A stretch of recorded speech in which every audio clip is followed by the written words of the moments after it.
A Child's Christmas in Wales by Dylan Thomas. One Christmas was so much like another in those years around the Seatown corner, now and out of all sound, except the distant speaking of the voices I sometimes hear a moment before sleep, that I can never remember whether it snowed for 6 days and 6 nights when I was 12, or whether it snowed for 12 days and 12 nights when I was 6. All the Christmases rolled down toward the two-town sea like a cold and headlong moon bundling down the sky that was our street. And they stop at the rim of the ice-edged, fish-freezing waves, and I plunge my hands in the snow and bring out whatever I can find. In goes my hand into that wool-white, bell-tongued ball of holidays resting at the rim of the carol-singing sea, and out come Mrs. Protheroe and the fireman. It was on the afternoon of the day of Christmas Eve, and I was in Mrs. Protheroe's garden waiting for cats with her son Jim. It was snowing. It was always snowing at Christmas. December, in my memory, is white as Lapland, though there were no reindeers. But there were cats. Patient, cold and callous, our hands wrapped in socks, we waited to snowball the cats. Sleek and long as jaguars, and horrible-whiskered, spitting and snarling, they would slink and sidle over the white back garden walls. And the lynx-eyed hunters, Jim and I, fur-capped and moccasined trappers from Hudson Bay off Mumbles Road, would hurl our deadly snowballs at the green of their eyes. The wise cats never appeared. We were so still, Eskimo-footed Arctic marksmen in the muffling silence of the eternal snows, eternal, ever since Wednesday, that we never heard Mrs. Protheroe's first cry from her igloo at the bottom of the garden, or, if we heard it at all, it was to us like the far-off challenge of our enemy and prey, the neighbour's polar cat. But soon the voice grew louder. "Fire!" cried Mrs. Protheroe, and she beat the dinner gong. And we ran down the garden with the snowballs in our arms toward the house, and smoke indeed was pouring out of the dining room. And the gong was bombilating, and Mrs. Protheroe was announcing ruin like a town crier in Pompeii. This was better than all the cats in Wales standing on the wall in a row. We bounded into the house laden with snowballs and stopped at the open door of the smoke-filled room. Something was burning all right. Perhaps it was Mr. Protheroe, who always slept there after midday dinner with a newspaper over his face. But he was standing in the middle of the room saying a fine Christmas and smacking at the smoke with a slipper. "Call the fire brigade," cried Mrs. Protheroe as she beat the gong. "They won't be there," said Mr. Protheroe. "It's Christmas." There was no fire to be seen, only clouds of smoke, and Mr. Protheroe standing in the middle of them, waving his slipper as though he were conducting. "Do something," he said, and we threw all our snowballs into the smoke. I think we missed Mr. Protheroe and ran out of the house to the telephone box.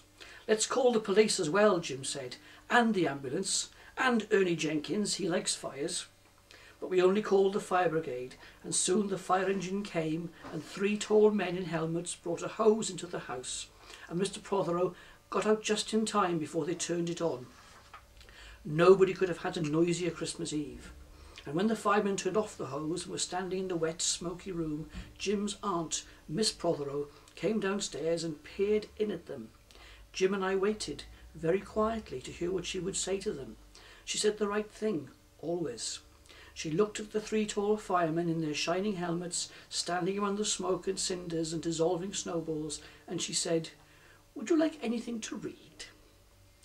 Years and years and years ago, when I was a boy, when there were wolves in Wales and birds the colour of red flannel petticoats whisked past the harp-shaped hills, when we sang and wallowed all night and day in caves that smelt like Sunday afternoons in damp front farmhouse parlours, and we chased with the jawbones of deacons, the English and the bears, before the motor car, before the wheel, before the Duchess faced horse. When we rode the daft and happy hills bareback, it snowed and it snowed. But here a small boy says, "It snowed last year too. I made a snowman and my brother knocked it down, and I knocked my brother down, and then we had tea." But that was not the same snow, I say. Our snow was not only shaken from whitewashed buckets down the sky, it came shawling out of the ground and swam and drifted out of the arms and hands and bodies of the trees.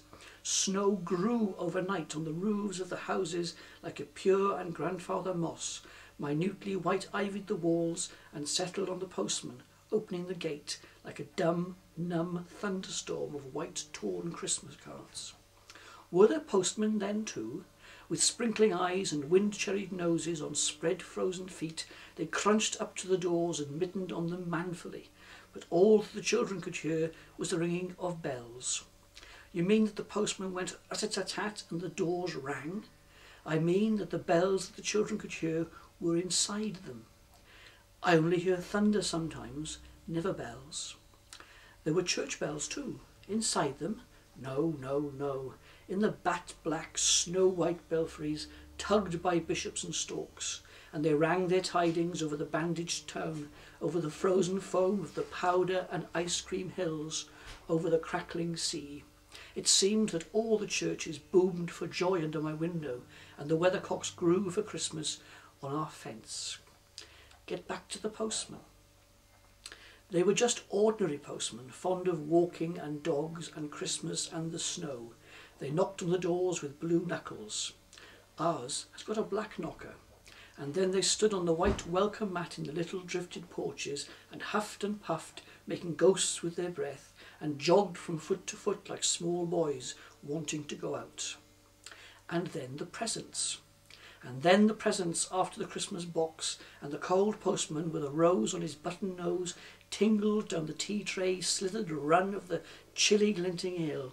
He went in his icebound boots like a man on fishmonger's slabs. He wagged his bag like a frozen camel's hump, dizzily turned the corner on one foot, and, by God, he was gone. Back to the presents. There were the useful presents, engulfing mufflers of the old coach days and mittens made for giant sloths, zebra scarves of a substance like silky gum that could be tug-of-warred down to the galoshes, blinding tam-o'-shanters like patchwork tea-cosies, and bunny-suited busbies and balaclavas for victims of head-shrinking tribes, from aunts who always wore wool next to the skin. There were moustachioed and rasping vests that made you wonder why the aunts had any skin left at all. And once I had a little crocheted nose-bag from an aunt now, alas, no longer whinnying with us, and pictureless books in which small boys, though warned with quotations not to, would skate on Farmer Giles's pond, and did, and drowned, and books that told me everything about the wasp, except why. Go on to the useless presents. Bags of moist and many-coloured jelly babies, and a folded flag, and a false nose, and a tram conductor's cap, and a machine that punched tickets and rang a bell, never a catapult. Once, by mistake that no one could explain, a little hatchet, and a celluloid duck that made, when you pressed it, a most unduck-like sound, a mewing moo that an ambitious cat might make who wished to be a cow, and a painting book in which I could make the grass, the trees, the sea, and the animals any colour I pleased. And still the dazzling sky-blue sheep are grazing in the red field under the rainbow-billed and pea-greened birds. Hard-boileds, toffee, fudge and all sorts, crunches, cracknels, humbugs, glaciers, marzipan and butter Welsh for the Welsh, and troops of bright tin soldiers who, if they could not fight, could always run, and snakes and families and happy ladders, and easy hobby games for little engineers, complete with instructions. Oh, easy for Leonardo. And a whistle to make the dogs bark, to wake up the old man next door, to make him beat on the wall with his stick, to shake our picture off the wall, and a packet of cigarettes. You put one in your mouth and you stood at the corner of the street and you waited for hours in vain for an old lady to scold you for smoking a cigarette. And then, with a smirk, you ate it. And then it was breakfast under the balloons.